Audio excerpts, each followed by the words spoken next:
Hello and welcome back to the Drive Formula podcast, where we take trust, communication, and action to accelerate your team from 0 to 60.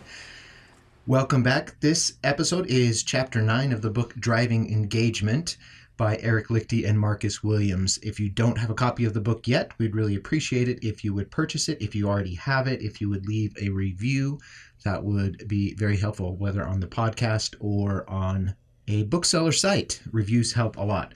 So, our enhanced audiobook is one episode we read a chapter, and then the next episode we take a deep dive into the chapter where Eric and I talk about the principles and stories and just discuss the things that were going through our heads about the chapter when we wrote it. So this week is Chapter 9, so let's get into it. Chapter 9, Learning to Drive. As promised, it is now time to discuss diagnostics and feedback from the leader's perspective. Now that you understand that your employees have a duty and responsibility to provide you with feedback and potential solutions, it is your job to build the environment or culture where that can happen. Many leaders are afraid of feedback or suggestions from their employees. They don't want to look weak or stupid, so they communicate with everyone around them that honest feedback isn't welcome. We saw that in the example in the previous chapter. The employer provided an exit survey but didn't want the employee to actually fill it out and turn it in. That was very clearly communicated through experience in the job and also the way in which the survey was provided, more as a requirement than as something that was valued. Your employees are brimming with thoughts and suggestions on how to make their workplace better, more efficient, more productive, and more fulfilling. They talk amongst themselves. They start sentences with phrases like, "if only," "wouldn't it be great if," and "if I were CEO for a day." You should be asking, then what? What would you do if you were CEO for a day? But most employees never share those well thought out, meaningful ideas with you because they don't believe you want their feedback, or they are afraid of how you will react if they do provide feedback. Marcus. I once had a manager who was a bully. He yelled and screamed at his employees. He berated them in front of others. He had expectations that were not only outside of the job's scope, but were unreasonable and made no sense. He talked down to everyone, both inside and outside the organization. He did not accept any feedback. None of his employees would even dare approach him. I had the unfortunate privilege of having the office right next to his, and I heard every screaming rant and watched employees leave his office in tears. I also heard his phone calls to his boss, where he frequently lied about what was going on in his division. One day we had what they called an office inspection, which entailed his boss coming in to review our work and interview each employee on how things were going. It was billed as this great way for two-way communication and feedback. Sounds great, right? Not so fast. As she sat down in my office, the first words out of her mouth were that she did not want to hear any complaints about our manager unless he had committed a felony. Then she proceeded to ask me how everything was going. Well, the answer was that she was in charge of a sinking ship. Things were terrible. But how could I share that with her when she explicitly told me not to complain about my manager?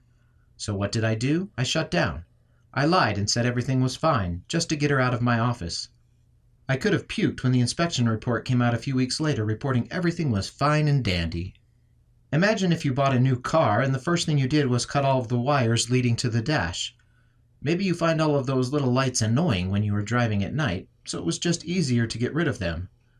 Then you jump in your car every day and, without a care in the world, drive around in ignorance, never realizing that you have sensors trying to communicate with you.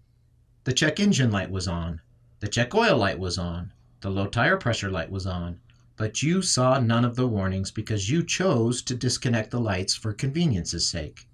The dash looked better without all of those annoying lights. That is essentially what happened during the office inspection. She purposely muted every sensor, employee, so that she could write a glowing report. The office fell under her supervision, so a negative inspection would have reflected badly on her. She couldn't have that. A car is built to trust that when it throws a check engine light, a conscientious driver will take care of it. Why then, in a work setting, do we not listen to our employees? We ignore the check engine light because we don't want the negative image, the extra work, or the uncomfortable situation. Many leaders would rather allow an entire team to implode than to fix an internal problem. You have to create an environment where your employees feel comfortable providing feedback. How can you do this? Number 1, listen. 2, request. 3, ask. 4, act. Listen.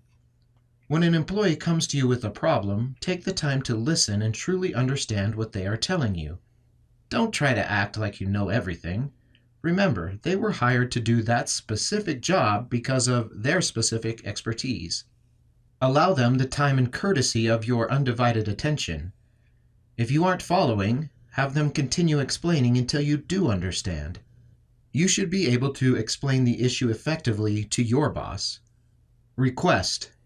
Tell your team that you want their input and expertise. Ask them to always come to you with a potential solution to every problem. Don't promise them that you will implement their specific solution, but allow them the ability to think through a solution. Even if you don't use it, it will be an invaluable tool to help you and your bosses come up with a good solution. If they come to you with a problem without a solution, ask them what they would do if they were in your position. Ask. Ask questions. How does this impact your work? How does it impact others? Is this just a problem in your role, or is it an issue for the entire team? How did you discover the problem? Do you have data to back it up so that I can take it to my boss? What is the financial impact? How is this affecting morale? The only way to truly get to the root of the problem is to show that you care by asking questions and allowing your employee to share all of their thoughts. Act. Once you have knowledge of an issue, you have a duty to act. The most effective way to shut down honest feedback is to do nothing with it. Marcus. I have been involved in many employee surveys. I recall one in particular when an issue impacting almost the entire workforce was hurting morale. They sent out a survey and we all eagerly filled it out with our input and suggestions. As employees, we talked amongst ourselves and knew we were all submitting similar feedback. However, months later, the leadership sent out a message claiming the results of the survey showed that everyone was happy and no changes would be made. We were in shock. There was no way that was an accurate reflection of the survey results. So what do you think happened the next time a survey came out? No one filled it out. We knew they would not take any action on our feedback, so what was the point in providing it?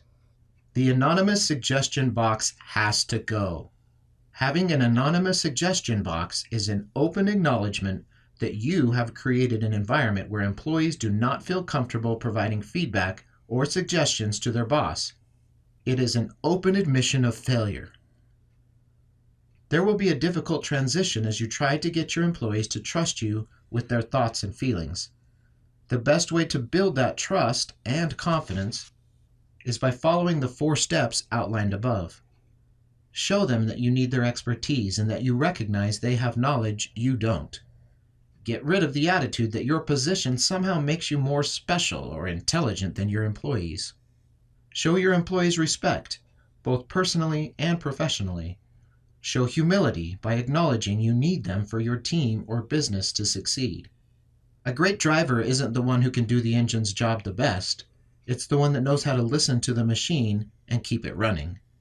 Once the employees see that, they will feel invested in the business in a way they never were before, which will naturally increase productivity, morale, and ultimately, profitability. Okay, folks, that was Chapter 9. If you have any comments or questions, leave those down below, and we will discuss those during next week's episode of our Chapter 9 Deep Dive. We'd love to hear your thoughts. Again, the book is Driving Engagement by Eric Lichty and Marcus Williams, and it is available online at your favorite online bookseller, both in ebook and paperback. We'll catch you next time. Thanks for listening.